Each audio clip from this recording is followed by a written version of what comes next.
E amanhã é dia da luta pelos direitos das pessoas com doença falciforme no Brasil.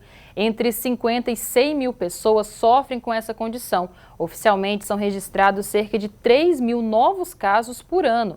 Os dados são do Ministério da Saúde. Também conhecida como anemia falciforme, a doença é uma condição genética, hereditária e caracterizada por alterações no sangue, que pode se manifestar de diferentes formas. Para falar sobre o assunto, eu converso com a médica hematologista Ariadne Carvalho. Boa tarde, doutora.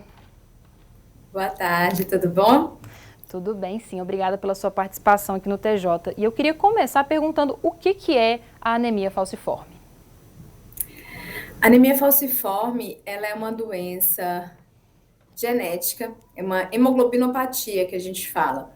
É de uma desordem genética, há uma alteração na formação da membrana da hemácia.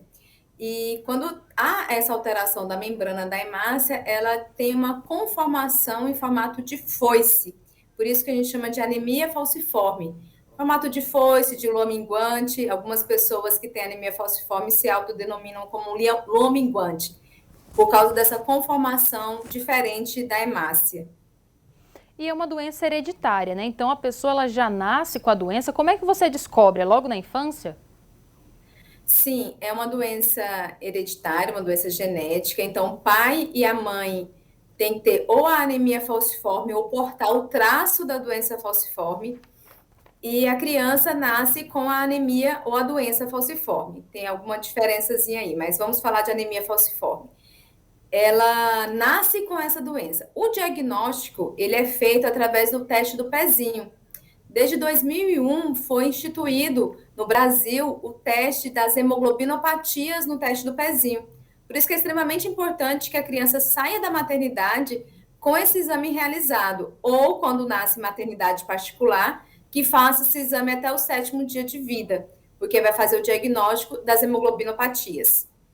Então existe uma diferença entre doença falciforme e anemia falciforme. Eu queria que você também falasse a pessoa que é portadora dessa doença. Quais são os sintomas, né? O que ela passa?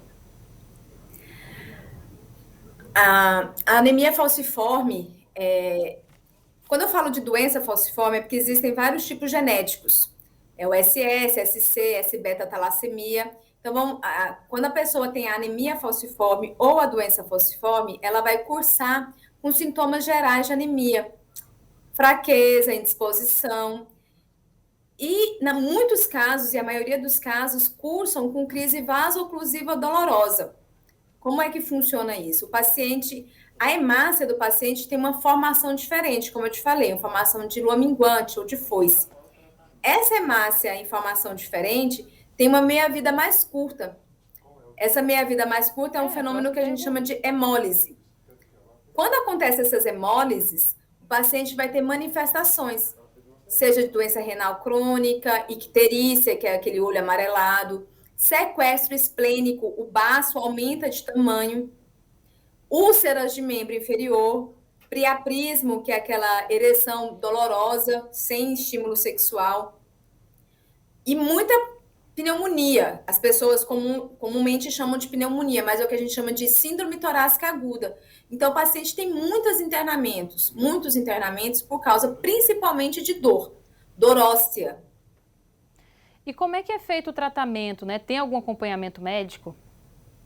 Tem, e tem que fazer o acompanhamento médico. A doença falciforme, a anemia falciforme, ela é uma doença multifatorial. Então, o paciente pode ter cardiopatia, doença renal crônica, o paciente pode ter doenças hepáticas.